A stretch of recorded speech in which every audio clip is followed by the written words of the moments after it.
Okay, let us continue lesson number 20, punctuation. In the previous class, we have already studied about the capitalization, when and where to use the capital letters. Then we studied about the full stop. It's the longest pause, and when and where we use the full stop, and also we discussed about comma and the different uses of comma, where we have to use comma, and we know that comma is the shortest pause. Now we'll start the next punctuation mark, that is semicolon. Semicolon. And look at here, this is the sign of semicolon. This is the sign of semicolon. Semicolon indicates a pause longer than a comma but shorter than a full stop. We have studied that full stop is the longest pause, comma is the shortest pause, but this semicolon is little longer than comma but shorter than the full stop. Means you just understand that you have to pause there, you have to stop there for a while. Clear? The uses of semicolon are to separate the clauses of a compound sentences when they contain a comma. Compound sentences. We know compound sentences are compound sentence means a sentence which is made up of more than one independent clause. Clear? And if in that compound sentence there is a comma, in that case we use semicolon to separate two clauses. Clear? We separate the clauses of compound sentences. Next use is to separate sentences which are closely connected in thoughts. Before that I will tell you the example of this. You can see here on page number 185. The enchanting, eloquent speech came to an end, and there was absolute silence for a few minutes. You can see here two independent clauses, and these two independent clauses are joined together by using the conjunction and in the first clause you can see the use of comma. Clear? If your compound sentence contains a comma, in that case one clause is separated from the other clause by using the semicolon. Clear? In all the compound sentences we do not use semicolon, only if it contains a comma. The next is to separate sentences which are closely connected in thought, where a full stop would mean too long a break. If the similar kinds of thoughts are there in a sentence, if we put full stop, it will be the longer pause. Instead that we can use semicolon. See here the example. Reading makes a full man. Conference a ready man. Writing an exact man. You can see here all these thoughts are very closely connected to each other. If we put full stop, means all these will be converted in different sentences. Clear? If we use full stop, all these thoughts will be the different sentences. We have to keep all these thoughts together in a sentence. In that case, instead full stop, we can use the semicolons. Clear? These are the two uses of semicolon. Now, the next is colon. The next sign is colon. This is the sign of colon. Two dots. Clear? A colon indicates a pause longer than the one indicates by a semicolon. Colon is longer than the semicolon. Clear? Now in this order you can understand. Comma is the shortest. Longer than comma is semicolon. Longer than semicolon is colon, and the full stop is the longest pause.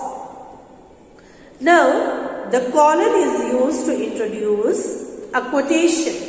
A quotation. If you remember, I have already told you that when we have studied the direct and indirect speech, I told you to separate introducing verb and the quoted speech. Either we use comma or colon. Clear? So here we are discussing about colon. Colon can be used to separate introducing verb from the quoted speech. Here you can see example. Rajat says, writing is a form of personal freedom. Says is introducing verb. Writing is a form of personal freedom is a quoted speech. You can see here, in between the introducing verb and the quoted speech, a colon is used. Clear? Now, the next use of colon is to introduce a list. When we make a list of something, see here, these are the things we need to take with us. When we introduce any list, when we make the list, we put colon. A torch, a flask of coffee, some biscuits, sandwiches and sweets. We have made the list of something. So, to introduce a list also we can use colon. Next is an explanation, a statement or a proposition. When we introduce any explanation or we give any statement. For example, the excuse he gave was this. See, here we are giving the explanation. The excuse he gave was this, colon, and then it is explained. Clear? And even in writing your question answers, sometimes you are writing, these are the following points. Okay? Then we put colon and then we start writing the points one by one. Isn't it? Okay. Now, next, the last is to introduce a list of example. When we write the list of examples. For example, extracurricular activities such as semicolon, and then we have made the list of activities. For example, clear? Playing badminton, debating, singing, reading, literature or writing poetry. Clear? So all these are the different rules of colon. One is to separate introducing verb from the quoted speech, then to introduce a list, then to introduce the explanation or the statement, and then at last to introduce the list of examples. Now, the next punctuation mark is interrogation mark. Interrogation mark. This is the sign of interrogation mark, which is also known as question mark. We also call it a question mark. The interrogation mark is used after a direct question. After writing the question, we put this sign, this question mark we put after writing the question. Clear? Let's see example. Have you finished your homework? Question mark. Are you coming with me? Question mark. All these are the questions. So at the end of the question, we have put question mark. The interrogation mark is not used after an indirect question or after a polite request or submission. This is, if you remember, we have already studied this rule in the direct and indirect chapter. When we were changing the interrogative sentence into indirect speech, what we were doing? This question we are converting to an assertive form. Clear? As we were converting it to an assertive form, it was becoming the indirect question. And in that case, we were not putting question mark at the end, but instead that we were putting full stop. Clear? This is the same thing. After indirect questions, we do not put question mark. Clear? Or for after any polite request or submission. Let's see the examples. He inquired whether I had finished my homework. He inquired whether I had finished my homework. This is the sentence in indirect speech. Clear? It is in the indirect speech and it is indirect question. So there is full stop at the end.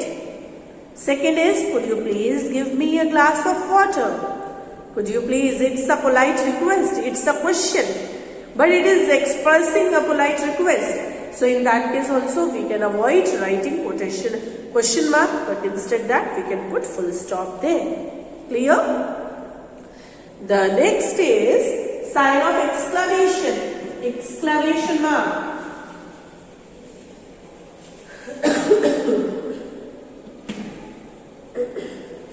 Exclamation mark.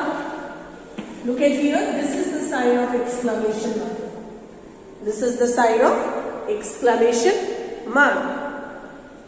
The exclamation mark is used after exclamations or expressions of strong emotions. We use this mark either after the interjection. Interjections are the word or group of words which are expressing the strong and sudden feelings and emotions, or after the exclamatory sentence. Clear? Either after the interjection or after the exclamatory sentence, we use this sign of exclamation.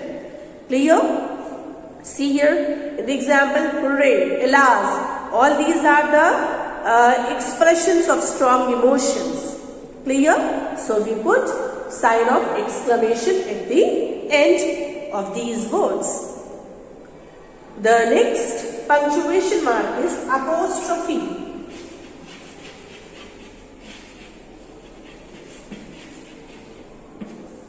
Apostrophe. This is the sign of apostrophe.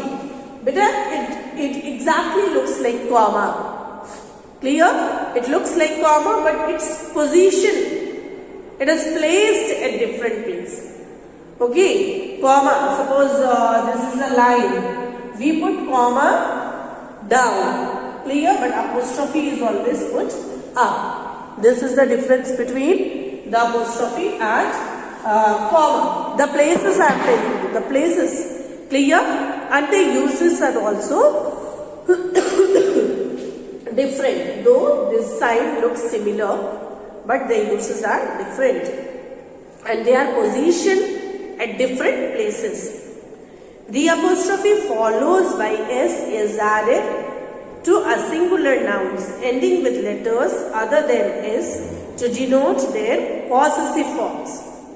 You know that apostrophe S we use to show the possession or belonging. Clear? We use this apostrophe to show the possession or belonging. If I say Nina's pen. Nina's pen. Nina apostrophe S. Nina's pen. It means this pen belongs to Nina. Clear? So here it is expressing the possession. It is expressing the belonging. The apostrophe followed by S is added to singular nouns. You can see here Nina is singular noun. It is followed by S. After apostrophe we can see here S to denote the possession. Clear? It is expressing the possession. It is expressing the belonging. See here the example is given in your book also. My uncle's book. My daughter's friend. Book belongs to my uncle. Friend belongs to daughter. Clear? So all these apostrophe S are expressing the possession.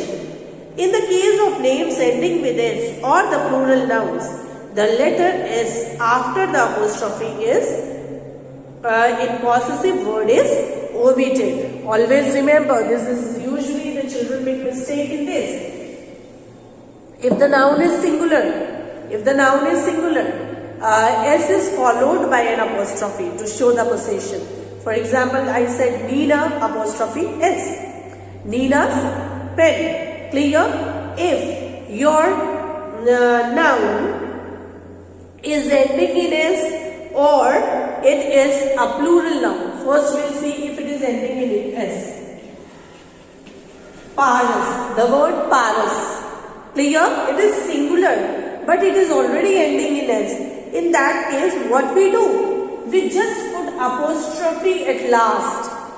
This apostrophe is not followed by an S. Clear? To show the possession of belonging. Paris, book. It means this book belongs to Paris. This apostrophe is also showing the possession, though it is not followed by an S. Why? Because it is already ending in S. This noun is already ending in S. In that case, we do not put S after the apostrophe again. Clear? And another thing is, if you are showing the possession of any plural noun. Clear? Girls,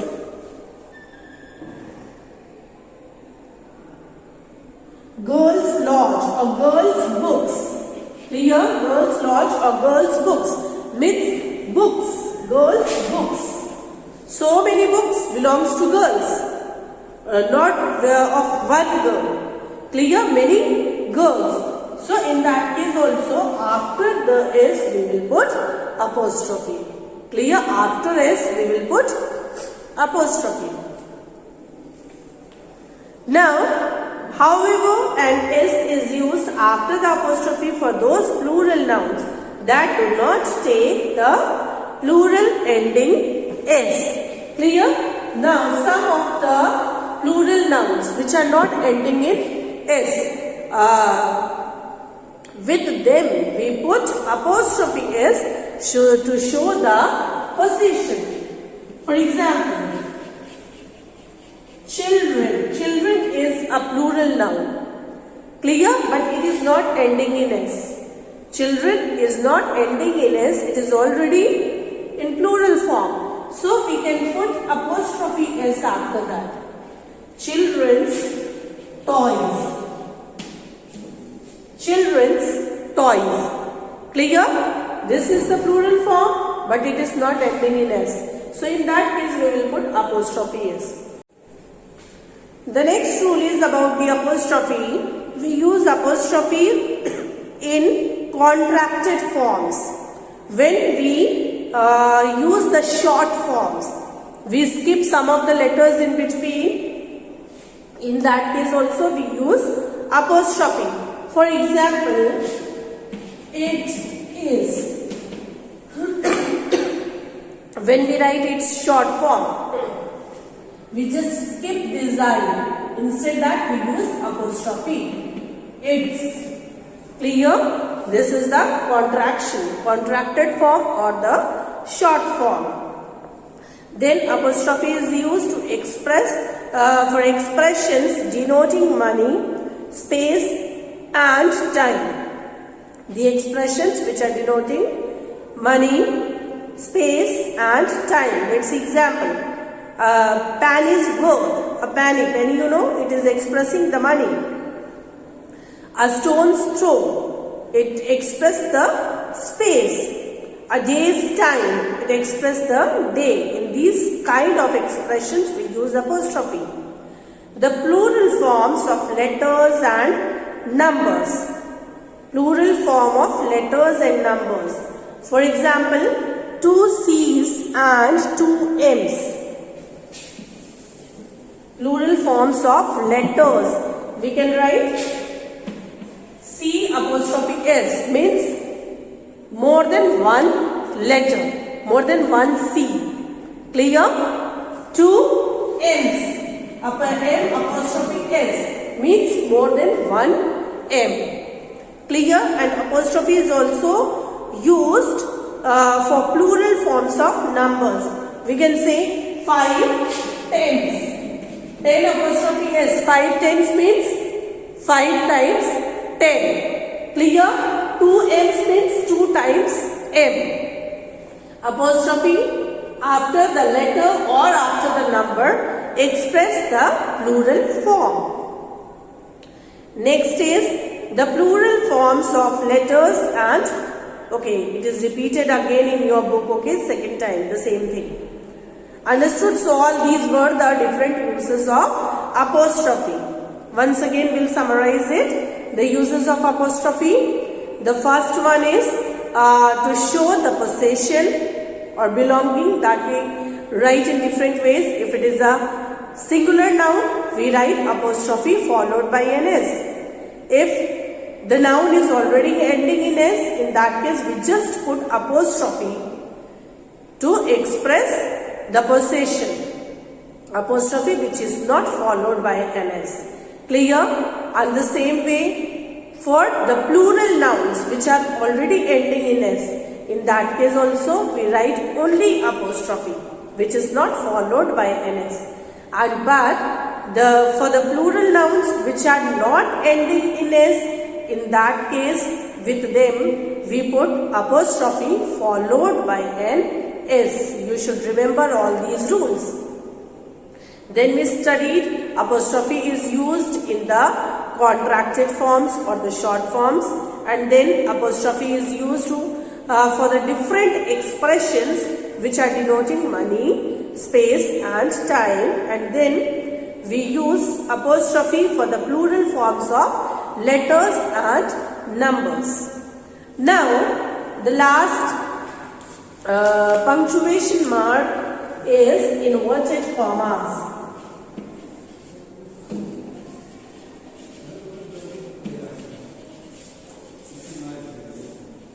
Inverted commas. You can see here the sign of inverted commas. Inverted comma can be either single inverted comma or it can be the double inverted comma. When I taught you about the direct and indirect speech, I have already told you about this punctuation mark. Clear? Inverted commas are of two types, single inverted comma and the double inverted comma. Now, inverted commas or quotation marks are used to denote the exact words of a speaker through direct speech. In the direct speech, the words spoken by the speaker are put in the inverted commas. Clear? You can use either single or double quotation marks. Inverted commas are also known as quotation marks. Either you can use single or you can use the double one. But whichever you use them consistently throughout the text. If you are using the single inverted comma in the beginning, the closing also should be single only. If opening is double, closing also should be double. And if you are writing any essay or you are writing any paragraph, if you have started with single, throughout the passage you should use only one style. If you have started with double, throughout the passage you should use double inverted comma. Let's see examples. Practice makes a person perfect, said my teacher. Here you can see the double inverted commas are used to put the words of the speaker. Clear? Words of the speaker are put within the inverted commas. So all these were the different kinds of punctuation marks. I hope it's clear to everyone.